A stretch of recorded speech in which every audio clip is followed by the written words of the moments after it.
No, muy contento. Me está tocando, por supuesto, más duro que nunca esta campaña porque por la responsabilidad al frente del partido me corresponde estar por todo el país. Estamos en una gira nacional.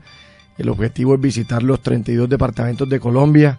Estamos ya casi cerca de cumplirla, pero muy contentos haciendo la tarea por todo el país y acompañando a los candidatos del conservatismo. Ahora que usted dice que recorriendo todo el país, ¿qué Colombia está conociendo? No, imagínese, desde el Chocó al Guaviare, del Amazonas hasta la Guajira, los Santanderes, toda Colombia. Este país es increíble, maravilloso. A veces uno, Toño, se da cuenta que la gente ahorra y sale de Colombia como si fuera el gran objetivo de conocer otros lugares, y aquí hay tanta belleza geográfica, cultural de nuestras gentes y tanta diferencia.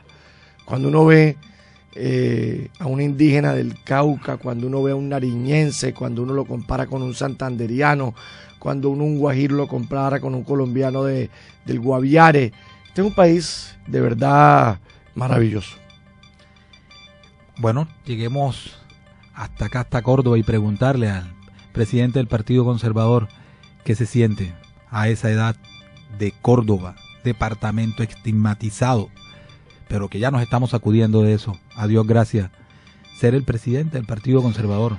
Mire, sin lugar a dudas, esto es una gran oportunidad que nos brindó Dios y que asumimos con toda la humildad y con toda la responsabilidad. Es una responsabilidad enorme. Este es un partido de 166 años de historia. Nunca un joven lo había presidido.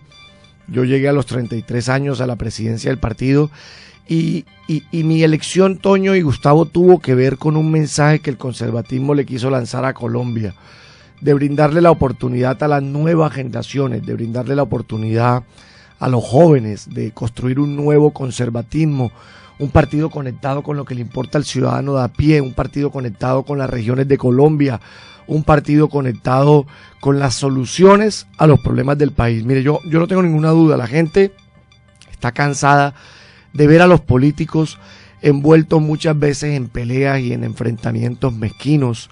La gente está cansada de ver a los políticos metidos en escándalos de corrupción.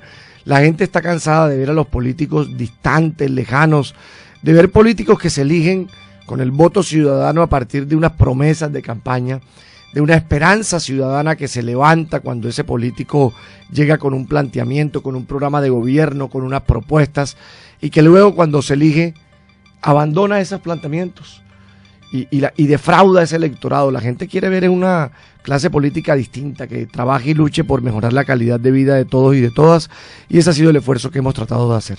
¿Usted sí cree que uno puede, que sí puede haber una verdadera política hoy, que uno diga, sí, podemos redefinir la política como el arte de servir? Sí estamos viendo políticos que sí le pueden servir a la sociedad. Toño, si no lo creyera no estaría metido en esto. No es fácil. Y mire, un aprendizaje para mí es que uno se encuentra en este mundo de la política todo tipo de personas. También es perverso e inadecuado estigmatizar a todos los que están metidos en este tema.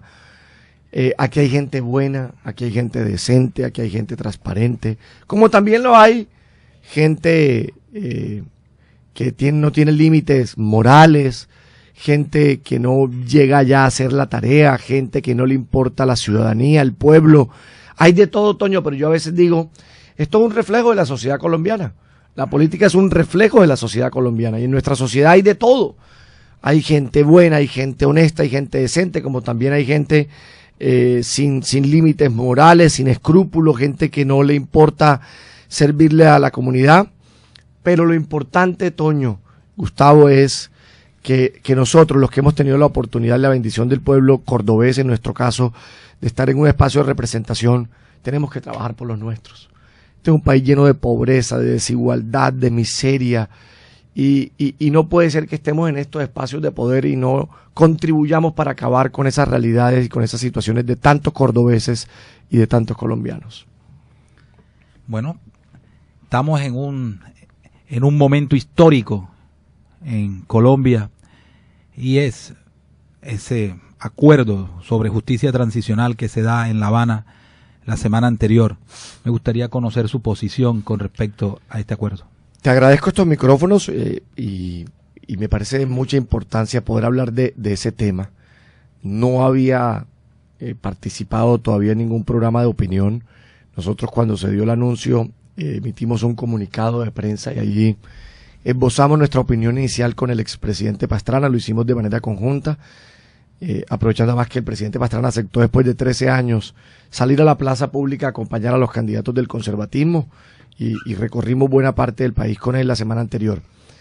Toño, luego del anuncio, que le quiero confesar, nosotros celebramos un paso en la dirección del acuerdo de La Habana. Lo consideramos como un premio de montaña, no la meta final. Incluso planteamos que todavía falta un buen trecho para recorrer para llegar a esa meta final. ¿Qué colombiano no va a querer la paz? ¿Qué colombiano no va a querer acabar con un conflicto que ha tenido nuestro Estado con la guerrilla de la FARC de más de 50 años? ¿Qué colombiano no va a querer contribuir para acabar las muertes, los asesinatos, el reclutamiento forzado de niños, los ataques a la población civil? Pero sí le tengo que decir, Toño, que ya luego de empezar a conocer el contenido del acuerdo, se nos despertaron varias alarmas, Toño. Y voy a aprovechar estos micrófonos para plantearlo. No sé si ustedes leyeron la entrevista que hizo el ex magistrado Henao, rector de la Universidad Externado de Colombia, en el periódico El Tiempo, donde planteaba unos trazos, unas líneas gruesas de lo que será ese acuerdo. Varios temas que nos preocupan. Tenemos que rechazar, Toño, que el narcotráfico sea considerado delito conexo. El narcotráfico le ha hecho mucho daño a Colombia. El narcotráfico ha acabado vidas de miles de colombianos. El narcotráfico ha permeado la política. El narcotráfico alimenta la guerra en Colombia. La guerra en Colombia se alimenta de recursos del narcotráfico. Se dice que estamos exportando 450 toneladas de cocaína, que en precios de Nueva York, de las calles de Nueva York, Toño, a dólar a 3.000 pesos, eso equivale a 50.000 millones de dólares. Para que usted tenga claro, la deuda externa de Colombia está en 63.000 millones de dólares. Y al año estamos exportando cocaína por valor de 50.000 millones de dólares. Esa cifra no es para decirla así, es para que la gente entienda que esos 50.000 millones de dólares luego están al servicio ¿de qué? De la violencia, de que nos sigamos matando. Financian a la FARC, financian a los grupos al margen de la ley, financian a las BACRIM. Imagínense entonces que uno pudiese, abriendo esa puerta de que el narcotráfico sea delito conexo, entender que mañana o antes el cartel de Cali hubiese armado un grupo subversivo, entonces por eso ya le perdonábamos los delitos del narcotráfico. O Pablo Escobar, lo propio. Esa puerta no se puede abrir en Colombia.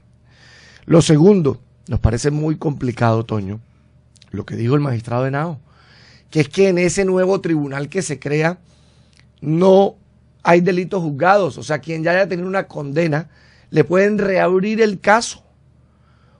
Imagínese usted lo peligroso que sería un tribunal que además va a estar compuesto por el 25% de magistrados internacionales, Toño.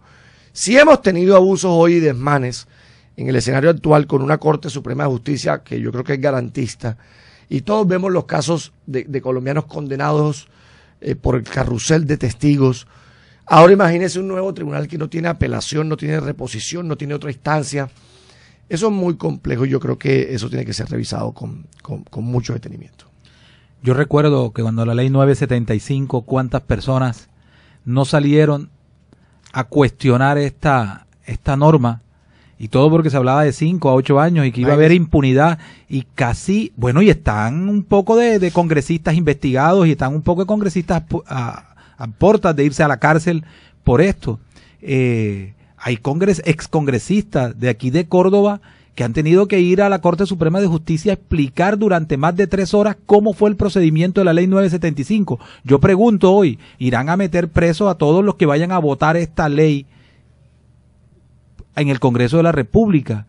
Y muchos de los que en su momento crucificaron y lapidaron a todos esos congresistas hoy están en silencio ante esta situación que se va a presentar con la FARC. Haciendo una salvedad, representante, todo mundo sabe que nadie va a querer estar 50 años en el monte para irse a pudrir en una cárcel. Sí, eso podríamos tenerlo en consideración, pero es que aquí no se puede premiar al delito desde ningún punto de vista. Mire, lo que no puede terminar sucediendo, a ver, los que se tienen que acoger a la justicia son la FARC. Los que han delinquido, los que están al margen de la ley, los que han asesinado colombianos, los que han alimentado esta guerra durante tantos años son la FARC.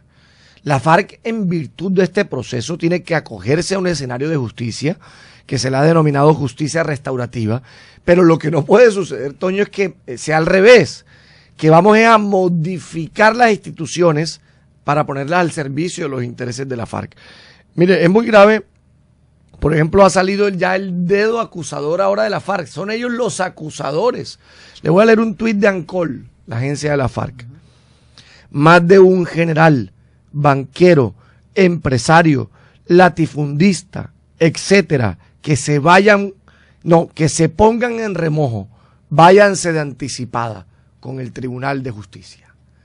O sea, la FARC está amenazando ahora a los colombianos de bien, a los que están en la legalidad, a partir de ese nuevo escenario de justicia que se plantea, y serán ellos los que van a acusar. Esto no puede ser el mundo al revés, y lo hemos dicho con total claridad. Usted lo planteaba muy bien. Si yo me acuerdo en la época de la Ley de Justicia y Paz, y todo el escándalo nacional que se armó, y allí hubo tribunales de la verdad, condenas de 8 años, reparación a las víctimas. Entonces yo me pregunto dónde están esas voces de los famosos o supuestos autoproclamados defensores de los derechos humanos en este nuevo escenario, cuando la FARC trata de posar de víctima y cuando no hay claridad sobre el escenario de reparación sobre tantas víctimas de ese grupo guerrillero. No, eso tiene que quedar muy claro. Yo creo que vamos a levantar la voz, Toño, Gustavo, para que se haga la paz, por supuesto, pero que sea una paz bien hecha, que repare las víctimas, que plantee tribunales de la verdad y que no permita entonces que cambiemos el papel y que la FARC termine ahora levantando el dedo acusador. Y llama mucho la atención, congresista y presidente del Directorio Nacional Conservador, que sean ellos los que empiecen a señalar, y de hecho, no sé, de inmediato se vinieron las reacciones. La primera fue del expresidente Álvaro Uribe Vélez, que para nadie es un secreto que la FARC lo tiene en la mira, y utilizar dicho tribunal, que debiera estar amparado por la institucionalidad, por la legalidad, bajo el marco de una verdadera justicia, aplicándosela a quienes cometieron delitos, se esté prestando para que sean la FARC utilizando esa figura para señalar, por ejemplo, al expresidente, por ejemplo, amenazar a generales. Estamos pasando de un día de triunfo, de celebración, de un paso hacia la concreción de un proceso de paz, a la preocupación de lo que puede ser un tribunal en manos o dirigido o señalado por parte de la FARC. ¿Qué hacer en ese caso? ¿Cómo debe plantearse el debate para empezar a buscar claridad frente a ese tribunal? Esa es una gran pregunta. Mire, ¿cuál ha sido la postura del Partido Conservador? Y nos acompaña en esa postura el señor expresidente Andrés Pastrana, la excandidata presidencial Marta Lucía Ramírez y la mayoría de dirigentes de nuestra colectividad. La posición, Gustavo, es ni a la extrema de un lado ni a la extrema del otro. No vamos tampoco a decir aquí que todo lo del proceso es malo, no vamos a decir aquí que es la absoluta impunidad, no vamos a decir aquí que esto lo que conlleva es a que se quiebra el Estado de Derecho, ni tampoco vamos a asumir la posición de los obsecuentes, de los que todo lo celebran y lo aplauden sin siquiera revisar los contenidos, de los que plantean que aquí no hay que tener ningún tipo de límites y que con el fin de firmar un acuerdo con la FARC hay que aceptar todo lo que ellos plantean o las condiciones que ellos plantean. Ni más faltaba. Aquí lo que hay que plantear y establecer una posición en la mitad, Gustavo.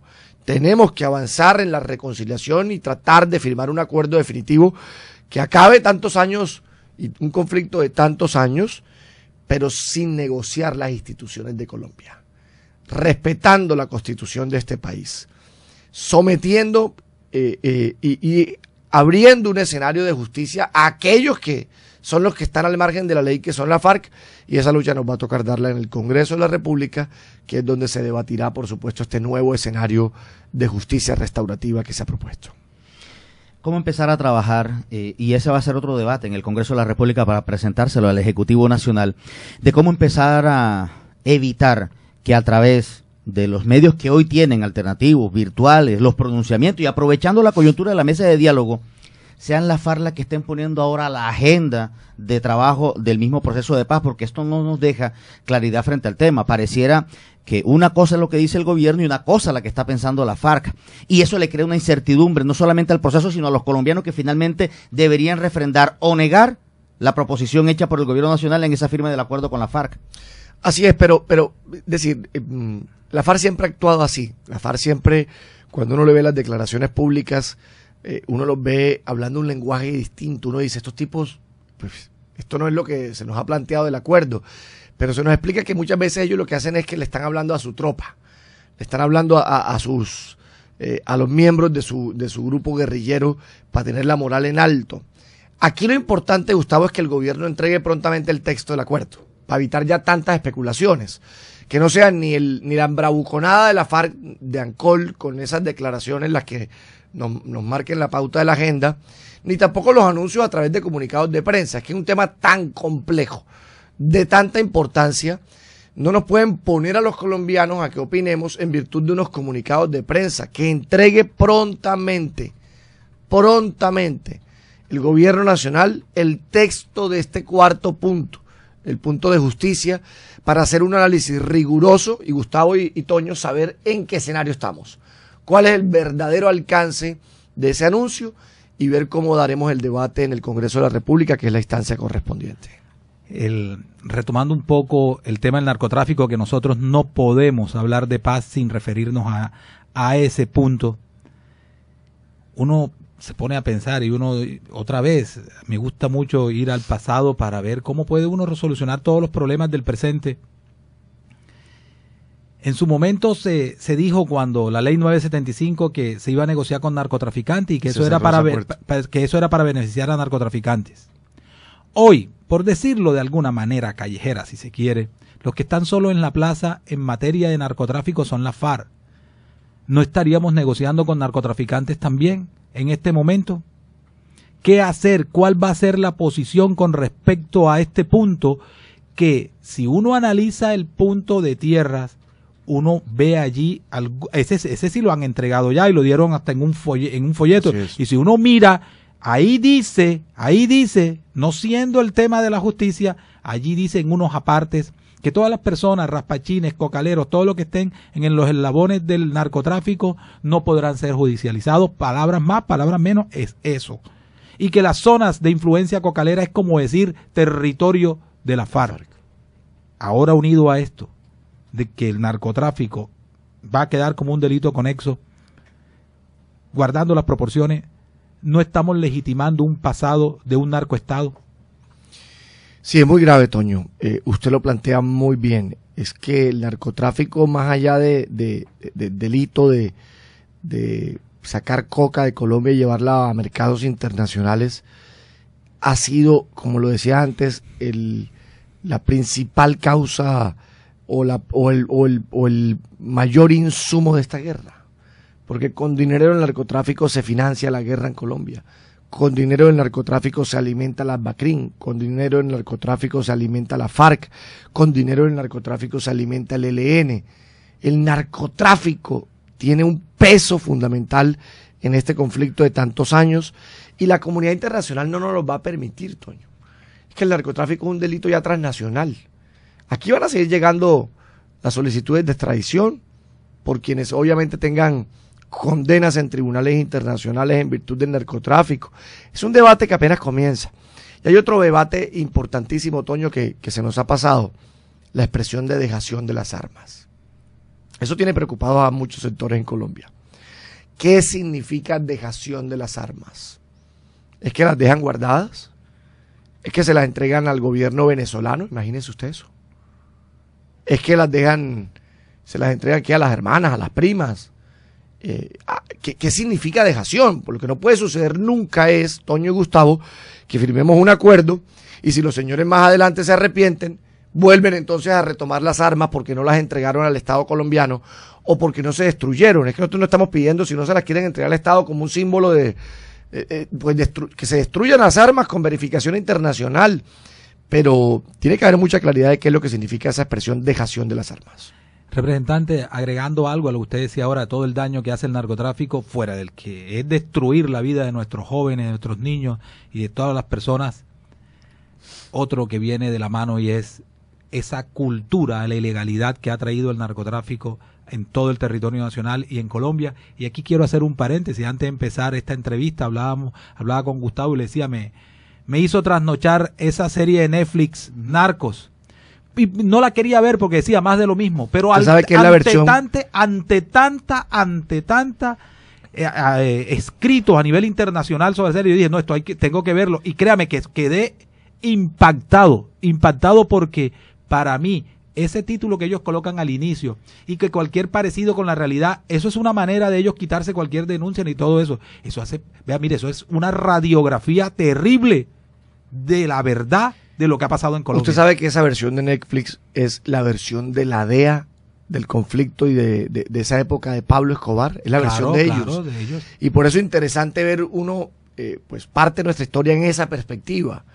Porque también aquí en un canal nacional está la serie de Pablo Escobar.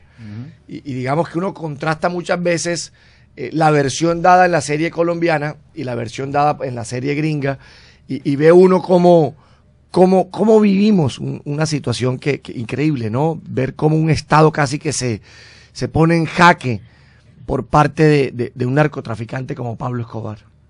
Y eso yo creo que nosotros los colombianos hemos dado muestras de que a veces nos gusta repetir la historia y la terrible historia. Cuidado, estamos a portas de estar repitiéndola con esto de la FARC. Y ahora sí continuemos con ese tema como usted lo dejó, que para mí me parece terrible. Yo creo que es la primera vez que lo escucho eso de una persona de la importancia suya, presidente del Partido Conservador, que aclare el Estado colombiano en representación de su gobierno, el presidente de la República, que es dejación de armas. Deja usted un interrogante terrible, pero de verdad terrible, con esta solo frase. Nosotros solo lo que queremos es que haya claridad, ¿no? Es decir, uno entiende que y lo decía Antonio Navarro, se lo vi a Antonio Navarro en un tuit, que el tema es más de expresión y simbólico, de no aparecer entregando, como para no aparecer derrotada la guerrilla. Esperemos que sea así, ¿no? Pero que las armas finalmente no puedan quedar en el futuro nuevamente en manos de este grupo guerrillero. Sobre eso tiene que haber mucha claridad, si no, ¿cuál paz? Es decir, imagínese que entonces la guerrilla más adelante se arrepienta y tenga acceso nuevamente a las armas. Eso no puede ser permitido. Representante, 1991 se entrega el EPL, grupo guerrillero que le hizo tanto daño a Córdoba, en unión con los narcotraficantes y con la misma FARC en algo que se llamó, y la gente no lo debe olvidar nunca, Coordinadora Guerrillera Simón Bolívar. Resocialización y traer a esa gente nuevamente a la sociedad fue un fiasco total. Mire dónde están hoy. Miren quiénes son hoy los comandantes de las nuevas bandas emergentes. Gente reciclada del EPL después de las autodefensas y ahora en esto. Viene el proceso de paz nuevamente con las autodefensas y mire usted todo el fiasco con la resocialización y los engaños, y lo que le daban era un sueldo que yo recuerdo que esas eran las filas de la prostitución. Ahí frente al Banco Agrario en Montería, largas filas, cobrando un sueldo que iba a terminar en todos los prostíbulos de la ciudad de Montería y del departamento de Córdoba. Total fracaso. Hoy quienes son muchos de esos jóvenes están o en el cementerio o reciclados en lo que se llama hoy Bacrín. Algunos pocos le ganaron al conflicto y hoy son personas que están intentando pagarle a la sociedad con trabajo honesto. Pensemos en eso, que va a venir por tercera vez, y Córdoba, en todos esos procesos, el engañado. ¿Cuántos desplazados, cuántas víctimas, cuántas viudas, cuántos huérfanos? Si usted ha puesto el dedo en la llaga, yo creo que allí hay una gran falla, no solo del Estado, de todos los colombianos, de la sociedad colombiana en general. Si tomamos la decisión como sociedad de pactar la paz con un grupo al margen de la ley, de sacar a cientos de nuestros jóvenes del conflicto, de de poder dar una segunda oportunidad. Tenemos todos que contribuir en ese propósito, Toño. Todos, la sociedad civil, los empresarios, los comerciantes, toda la ciudadanía, dándole una segunda oportunidad a quienes de manera definitiva se han arrepentido de hacer parte de ese conflicto.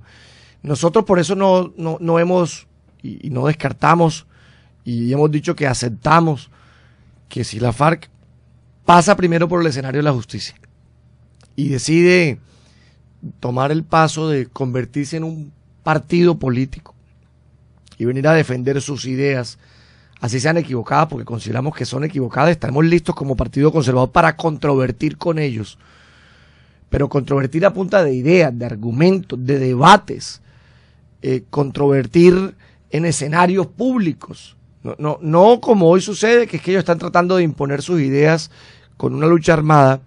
Pues yo creo que ese es el escenario. Y para eso los procesos de paz, el ejemplo del M-19, que fue exitoso, nos mostró que sí se puede. Si hay un verdadero arrepentimiento, por supuesto. Si han pasado por la justicia restaurativa antes, si se ha contado la verdad, si las víctimas han sido reparadas, pues yo creo que ahí hay un camino, porque tenemos que dejar de seguir matándonos en Colombia. Representante, ya que estamos en ese tema del proceso de paz, uno le preocupa una posición que además es determinante en este proceso, que es la de la Fiscalía General de la Nación. Y habla la Fiscalía de negar la prescripción al considerar que el caso del vicepresidente Francisco Santos podría ser conexo con delitos de lesa humanidad y que por esa presunta colaboración con Parras pasaría a manos de la justicia transicional, que le va a entregar un libro de 600 páginas sobre análisis de la estructura de la FARC para ser entregado al nuevo tribunal. Es como lavarse las manos la Fiscalía, es como quitarse ese mismo poder finalmente de aplicar la justicia y entregárselo a un particular que, si leemos los trinos últimos de ANCOL, la página oficial de la FARC, es como si estuvieran en una conexidad, efectivamente como una hermandad, como si ellos mismos se fuesen a autoevaluar y a hacerse su propia justicia. ¿Cuál es la posición del Partido Conservador frente a esta posición de la Fiscalía? Mire, lo primero, todo esto son especulaciones, ¿no? Porque aún no sabemos el contenido del acuerdo, no sabemos cómo se va a implementar. Yo por eso le decía hace unos días al gobierno, muy pronto conozcamos eso para evitar que estas especulaciones le hagan daño al proceso mismo. Tenemos que tener garantías, Gustavo, que ese tribunal esté conformado por los magistrados más idóneos, más serios, de mayor credibilidad, de mayor peso, de mayor representatividad, para evitar eso. No puede haber ningún tipo de relación entre la FARC y sus intereses y el tribunal que les va a juzgar. Eso sí sería, eso no tiene ningún sentido. O sea, eso tiene que ser rechazado y yo esperaría que eso no ocurra. En primer lugar. Lo segundo, sobre el tema de los procesos en la Fiscalía. Mire, Gustavo, a los colombianos a veces nos gusta también a veces engañarnos. Y este es el país de las leyes, ¿no? Y de los tratados y creemos que escribiendo en leyes y en acuerdos y en tratados solucionamos los problemas del país. Cuando uno ve los índices de impunidad alrededor de las denuncias y de los procesos que hay en la Fiscalía, por la incapacidad técnica, humana, de investigar todos los delitos que están denunciados en la Fiscalía, se da uno cuenta, Gustavo, que eso no se va a resolver por esa vía. Que hay que crear un instrumento distinto, nuevo, que pueda, por supuesto, permitir que sean procesados todos los que tienen delitos en virtud de este acuerdo, pero que podamos resolver esos temas. Y no que sigan esos temas allí metidos en escritorios y en despachos en la Fiscalía y que no tienen ningún tipo de solución. El otro día preguntábamos, yo no tengo la cifra aquí a la mano ahora, pero de delitos comunes, ¿cuánto del porcentaje de denuncias son finalmente procesados con sentencias definitivas? Y el porcentaje es mínimo, casi no se imagina. Entonces, sí tenemos que buscar una solución para que ese tipo de casos sean procesados definitivamente y tengamos la justicia operando. A uno le duele ver incluso algunas posiciones de la Fiscalía, pero en este caso usted dice es cierto, opinar sobre lo que se conoce a cuentagotas, con frases solamente y no el texto completo del proceso es bastante difícil. No sé si Antonio tiene otro tema, otro interrogante frente al tema del proceso de paz. O vamos a hablar de política para local. Para empezar a hablar de política. No, yo creo que ha habido suficiente ilustración. Nos quedan, ¿qué? 10, 11 minutos que deberíamos dedicárselo a la política local. ¿Cuándo empieza usted a montarse en no, ese? ¿Cómo así? Yo pero es que habían anunciado que hoy lo anuncian, no es que va a estar todos los días, ya no se va a ir más para Bogotá y va a estar por la mañana hasta por la medianoche. Tú sabes, noche. Toño, que no es posible porque estamos en sesiones del Congreso también. Y martes y miércoles tenemos que estar en Bogotá. Yo he estado recorriendo todo el país. El objetivo es aumentar el número de gobernaciones y de alcaldías para el Partido Conservador en toda Colombia. Creo que vamos a alcanzar ese propósito. Pero obviamente mi gran reto y mi gran compromiso es Córdoba. En Córdoba tenemos unos objetivos muy claramente trazados. Este partido ha venido haciendo las cosas bien en aquellos municipios donde hemos estado gobernados por miembros de este equipo. Lo de Montería es un ejemplo claro de ello. Esta transformación que comenzó con Marcos Daniel Pineda hace 8 años, que se consolidó con Carlos Eduardo Correa.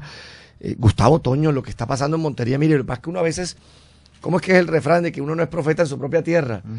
Ustedes no se imaginan, a mí que me ha tocado ahora recorrer todo el país, lo que nos están preguntando por Montería.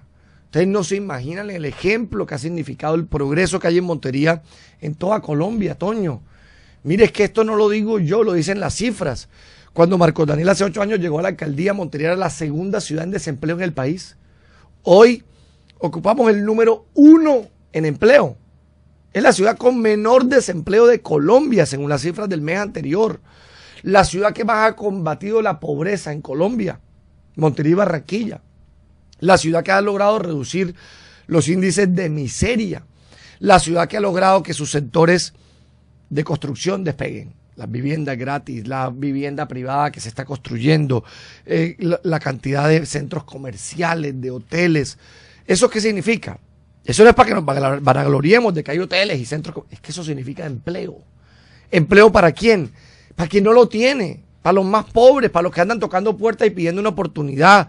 Cuando uno ve lo que ha pasado en educación en Montería, cuando llegamos aquí, Gustavo, hace 8 años, estábamos en los peores indicadores de calidad educativa en las pruebas saber que hacen de Colombia. Nos ganaba apenas Chocó y otro departamento que no recuerdo cuál es. Estábamos de terceros en peor lugar. Hoy somos los primeros de la costa en las pruebas saber. Y estamos en los primeros lugares en Colombia. ¿Eso qué significa? Eso no es para que nos vanagloriemos. Eso significa que nuestros jóvenes, los que están en los colegios públicos, los hijos de los más pobres, están recibiendo educación de calidad. Y la educación de calidad significa el salto en la vida. Yo no tengo ninguna duda, y por eso ustedes me han visto que mis leyes a mí me identifican con este tema bancario, de los celulares, de Electricaribe, del cemento, de los insumos. Pero la gente, mucha gente lo que no conoce es que las leyes más importantes que yo he presentado son en el tema educativo. Fuimos nosotros los que le quitamos los intereses del ICETEX a los estudiantes de estrato 1, 2 y 3. Casi 400,000 jóvenes beneficiados de esa ley de mi autoría.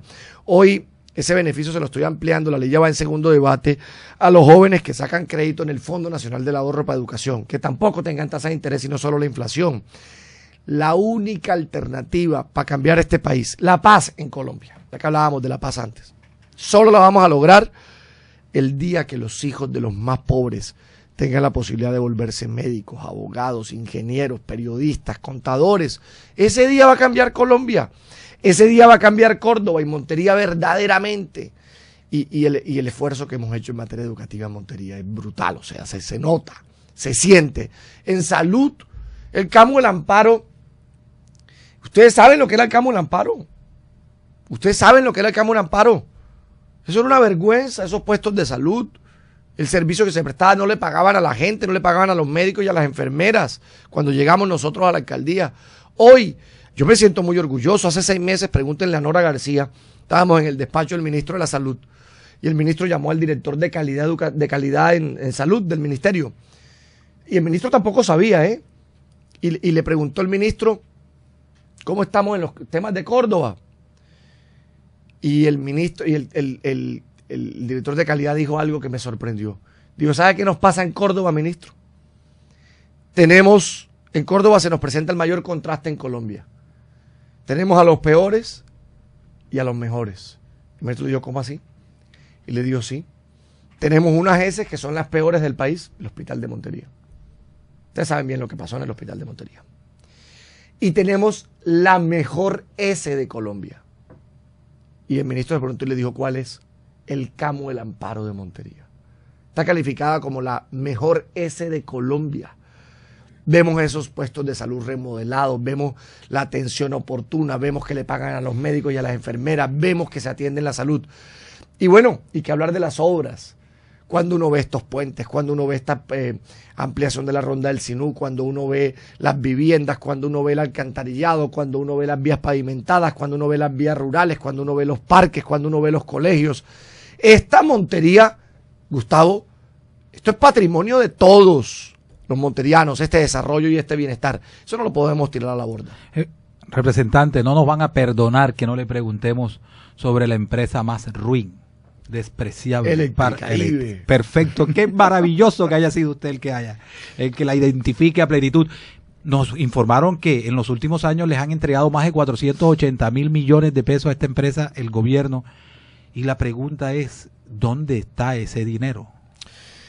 Paso a Electricaribe, pero déjeme cerrar diciéndole, Montería no puede retroceder, Montería no puede volver al pasado, Montería no puede volver a ser esa ciudad gris, esa ciudad politizada, esa ciudad que no se le veían las obras, esa ciudad donde no avanzaba la educación y la salud. Por eso hemos dicho, Montería adelante, con Marcos Daniel Pineda, quien es el gestor, el que inició este proceso de transformación y de cambio para la ciudad.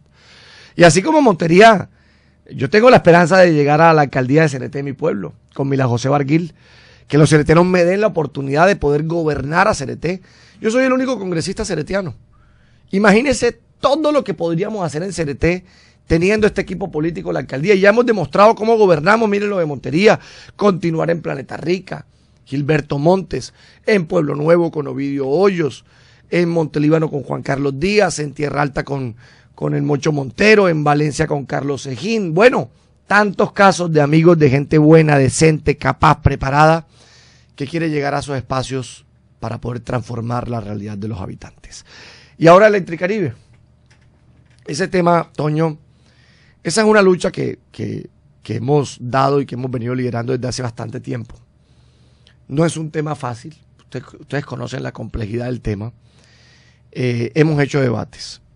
Los hemos denunciado a la superintendencia, los hemos denunciado en la Procuraduría, los hemos denunciado en la Contraloría. La última denuncia que hice fue en la Defensoría del Pueblo para que se hiciera una acción popular y a los usuarios de las viviendas gratis que le estaban cobrando por las redes que el gobierno construyó, se les pudiese indemnizar, porque eso no es simplemente que devuelvan, sino que se les indemnice.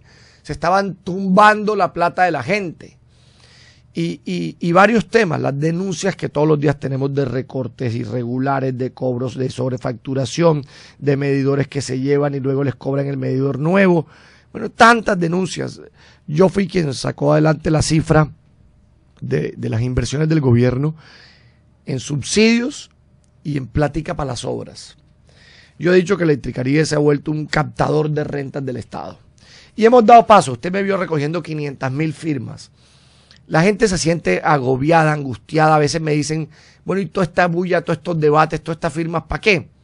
Hemos logrado dar algunos pasos. Les voy a plantear cuáles han sido. Logramos incluir en el Plan Nacional de Desarrollo un nuevo esquema de multas para la superintendencia. Pasaron de 1.200 salarios mínimos a 100.000 salarios mínimos en multas. Les van a poder imponer multas por valor de 60.000 millones de pesos cada multa. Ahora lo importante es que los multen. Yo le ando contando los días a la superintendencia, los días que se está demorando en imponer la primera multa o sanción, porque es que estos tipos llegaron a este extremo de mal servicio, de mala calidad, de atropellos, de tumbar a los usuarios, porque el Estado nunca actuó, porque el Estado nunca los sancionó, porque no hubo la mano dura del Estado para ponerlos en cintura. Entonces, ese es un paso que hay que dar. Ya tiene la superintendencia el régimen sancionatorio definido. Esperamos es que actúe con prontitud y que deje de seguir siendo cómplice de esos abusos. Segundo punto que avanzamos, que yo celebro, esto nos ha dicho con total claridad. Yo denuncié en los debates que a Electricaribe le habían permitido en un momento dividir el negocio. Electricaribe se dividió en varias empresas, Energía Social, Electricaribe y Energía Empresarial. Y ustedes han visto que Electricaribe vive con el cuentico de que la tarifa de ellos no es la más cara, que eso es cierto, la de Electricaribe. Lo que nunca dijeron es que la de Energía Social, que es la de los pobres, la de los subnormales, la de los del estrato 1, tiene la tarifa más cara del país, en virtud de ese descreme, de esa división del negocio. Entonces yo le decía al ministro, esto no tiene sentido, que sean los pobres de la costa los que pagan la mayor tarifa en virtud de que se les permitió a estos señores dividir el negocio. Logramos, en el mes de junio, otoño, que se volvieran a fusionar. A los usuarios de Energía Social, esta fusión, ya los usuarios de Energía Social serán usuarios de Electricaribe. Ahora, esta fusión les permitió que la tarifa se redujera en un 14%. Esperamos que eso se vea reflejado en los recibos y que los más pobres no paguen lo que pagaban antes, que era el mayor valor de Colombia. Tercer elemento, el anuncio del gobierno. Permítame, representante, saludamos a los amigos de Radio Pansenu, quedamos conectados por Montería Radio 38 grados. Representante, nos decía, frente al tema eléctrico. Sigo frente a estos avances, aunque yo voy a concluir diciendo, Toño, que aquí los graves problemas no se han solucionado. Voy a concluir diciendo que los abusos de Electricaribe, que es la líder nacional en peticiones que hay y reclamos, siguen estando allí, que la superintendencia han actuado, que se siguen haciendo recortes irregulares, que a la gente se le siguen quemando los electrodomésticos. Logramos después de este debate, es que este tema no era tema para los cachacos, no les importaba un carajo esto. Gracias a estos debates, a estas firmas, a estas denuncias, por lo menos les volvimos tema número 1 de la agenda a los cachacos, que nos prestaran atención. Y usted vio que salió el ministro, vino a Córdoba, ha ido a todos los departamentos a anunciar el Plan 5 Caribe. 4 billones de pesos que va a invertir el gobierno en las redes del Caribe, en las nuevas subestaciones. ¿Esto para qué va a servir, Toño? Para que cuando estén construidas todas esas nuevas infraestructuras no se sigan presentando los problemas de calidad. Que se cortaron la luz por 4 horas, que se bajó y que se quemó la nevera. Todo lo que vemos de las denuncias que hoy se presentan día a día. Y lo más importante, Toño y Gustavo, como parte de esas inversiones las va a hacer el gobierno, cuando las inversiones se hacen con plata pública, no sube la tarifa. Porque como está el modelo de servicios públicos en Colombia, significa que cuando es el operador el que hace las inversiones, el operador recupera esa plata subiendo la tarifa. O sea, la recupera en virtud de tarifa. Como es el gobierno que va a hacer en gran medida la mayor parte de las inversiones, los señores no pueden subir la tarifa. Y eso es una gran noticia para el bolsillo de nuestras gentes.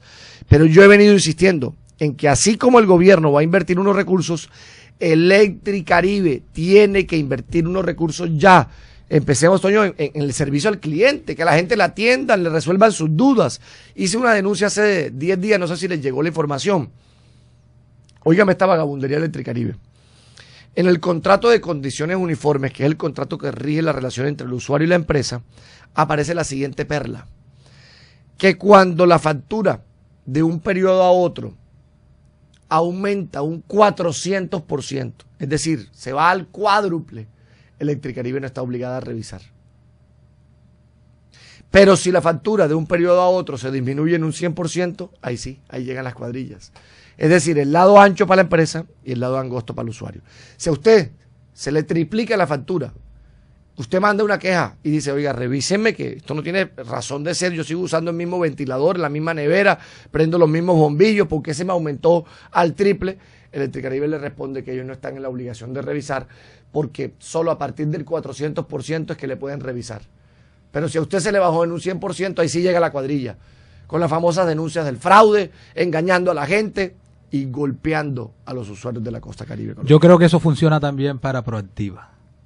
Habría que revisar también ese contrato de condiciones uniformes. De condiciones uniformes de Proactiva. Entre otras cosas porque también nos queda pendiente con Proactiva el caso de la denominada tasa de retribución, es decir, cómo se va a revertir todo lo que se ha hecho a través del Estado para que sea un operador privado lo que invierta en la ciudad de Montería. que cada peso con plata pública que se ha invertido en Montería para cumplir parte de las metas que tenía que cumplir Proactiva con plata de ellos, no las tengan que entregar en nuevas obras, no las tengan que entregar en otras inversiones, no las tengan que entregar en nuevos aportes, porque lo que no puede ser, por supuesto, y lo que no puede pasar, es que le hagan la tarea con plata pública y que luego estos concesionarios privados no hagan las inversiones que les correspondía hacer en virtud de un contrato que es a largo plazo y que les deja, por supuesto, unas importantes utilidades a empresas privadas. Mire, eso estamos totalmente de acuerdo. El representante por el interno nos dice, mira, aprovechen la presencia del representante para preguntarle varias cosas muy rápidas. Dicen, San Anterito, estamos sin agua, nos han prometido agua, no nos llega agua. ¿Cómo hacer precisamente para que aquí a 20 minutos nos podamos llevar agua, un acueducto a ese municipio, a ese corregimiento? Gustavo, de allí el tema que acabas de plantear, yo creo que puede servir, y un poco esa ha sido la meta nuestra, que esas obras sustitutas que tendrá que hacer Electricaribe, Proactiva, en virtud de las inversiones públicas que se han tenido, permita construir los acueductos rurales de Montería. Que hagan la tarea de los acueductos rurales. Yo creo que es un tema que vamos a plantear con total claridad y que puede servir para que se den las compensaciones o las obras sustitutas en virtud de los recursos públicos que se han recibido y resuelva de manera definitiva no solo el tema de San Anterito, sino de todos los corregimientos de Montería para tener agua tratada, potable y que tenga sostenibilidad estos acueductos rurales. ¿Con quién está David Berguil para la gobernación del departamento de Córdoba? Nosotros declaramos la libertad en materia de candidaturas a la gobernación de Córdoba. El partido incluso lo emitió en una resolución que firmamos a instancias del Directorio Nacional Conservador y le hemos dicho a nuestros militantes, a nuestros dirigentes, a nuestros concejales, a nuestros candidatos a alcaldías, que sean ellos los que tomen la mejor decisión, que tomen una decisión a conciencia, que evalúen los perfiles de los candidatos, que evalúen las propuestas de los candidatos y voten pensando en el departamento de Córdoba, en su bienestar, en su futuro y en la calidad de vida de nuestra gente. ¿Te permite que levantemos la reserva del voto secreto en estos momentos? Para Toño, hacerle una pregunta. Si yo me pronuncio alrededor de alguno de los candidatos, entonces se acaba la libertad, porque yo soy el jefe del partido. Entonces, yo tengo que ser serio frente a ese planteamiento que hicimos y nosotros lo que hicimos fue concentrarnos en nuestras alcaldías, en nuestros candidatos, en esos candidatos que van a cambiar la vida de miles de cordobeses a través de las alcaldías. Pregúntele por los avales cuestionados en Purísima y Lorica. De Lorica no tengo de pronto esa percepción, de Purísima sí sé que la persona está investigada. Sí, yo estuve averiguando qué fue lo que pasó allí, porque obviamente nos cuidamos no solo en Córdoba, sino en toda Colombia, de no entregar avales a personas que tuvieran problemas con la justicia. Yo revoqué, además fuimos el partido que más avales revocó. Le revoqué más de 100 avales, por ejemplo, a candidatos que tenían problemas con demandas de alimentos. Como un colombiano que no responde por los alimentos de los hijos va luego a poder tener la responsabilidad de responder por un municipio, por un departamento? 100 avales revocados a candidatos con problemas de demandas de inasistencia alimentaria. Le revocamos avales a candidatos que tenían problemas con la justicia en todo el país. Averigüé lo de Córdoba, porque cuando salió la noticia yo dije qué fue lo que pasó, porque yo no tenía información de que en Córdoba hubiese algún tipo de inconveniente. Candidato en Purísima, cuando se entregó el aval, había sido, no tenía ninguna deuda con la justicia. Él le habían procesado por un caso, se lo habían cerrado, lo habían exonerado, le habían declarado que era inocente, todo tema relacionado con esa situación. Y eso fue lo que conllevó, porque yo pregunté en el directorio conservador, aquí al director departamental conservador se le dio la autorización para la entrega de los avales, es decir, no lo hicimos en Bogotá, sino que se hizo aquí a instancias del directorio, y esa fue la explicación que se me dio, y que no había ninguna duda, ninguna, preocupación, porque en el momento en que se entregó el aval no se tenía ningún tipo de problema con la justicia. El caso de Álvaro Cabrales Jr., que apareció con una fotografía rodeado de unos fajos de dinero, diría uno, bueno, y eso no lo inhabilita, pero éticamente no es un buen mensaje. ¿Cómo lo interpretó el Partido Conservador? No, mire, lo que sucedió es que también en la política hay demasiadas acusaciones infundadas. Los contradictores van y denuncian a los otros para tratar de estigmatizarlos. Había muchas dudas alrededor de esa foto, de si era real, no era real, de si eso era un montaje, de si eso fue hace cuántos años, de si eso era un juego de billetes de monopolio, es decir, uno tampoco puede jugar con el buen nombre de la gente en virtud de situaciones que no tienen la claridad alrededor de si es por la campaña política, los enemigos, la guerra sucia que se presenta en esto. Uno no puede jugar tampoco con el nombre de la gente en virtud de situaciones que no están comprobadas. 8 años de gobierno. Hoy, si llegasen a ganar la alcaldía de la ciudad de Montería, ¿a qué se le debe apuntar? Bueno, consolidar este modelo de desarrollo que debe llevarnos a que más monterianos salgan de la pobreza, a que más monterianos tengan oportunidades de empleo, a proyectar esta ciudad para Colombia y con el mundo. Marcos Daniel tiene el objetivo de que Montería sea declarada distrito ambiental y que ese sea el eje para el desarrollo turístico de Montería. Montería tiene ahora que apuntarle, y es el objetivo de Marcos Daniel. Usted ha visto las grandes obras. Marcos Daniel quiere concentrarse en las grandes, pequeñas obras de los barrios. Casi que en cada sector, en cada barrio de Montería, en el sur de la ciudad, en la margen izquierda, en los corregimientos de Montería, ese desarrollo que hemos visto llegue y se consolide en esos barrios, con parques, con colegios remodelados, con vías pavimentadas en los barrios de Montería, con centros de salud, porque la idea es llevar más centros de salud a los barrios de Montería. Que este desarrollo sea un desarrollo que se consolide en los barrios de Montería para que no haya ningún sector en unas condiciones de vulnerabilidad, de pobreza extrema, que esta Montería sea una Montería que nos permita mostrar un modelo de gobierno ejemplar ante el resto de municipios y de ciudades de Colombia y ante el mundo entero. Director del Partido Conservador, representante David Barguil, muchísimas gracias por haber aceptado esta invitación. Gracias a ustedes, gracias a todos los oyentes, y esperar que este 25 de octubre acompañen a los candidatos del Partido Conservador, los candidatos del cambio, de la transformación, y los candidatos que van a estar trabajando por la calidad de vida de todos y de todas.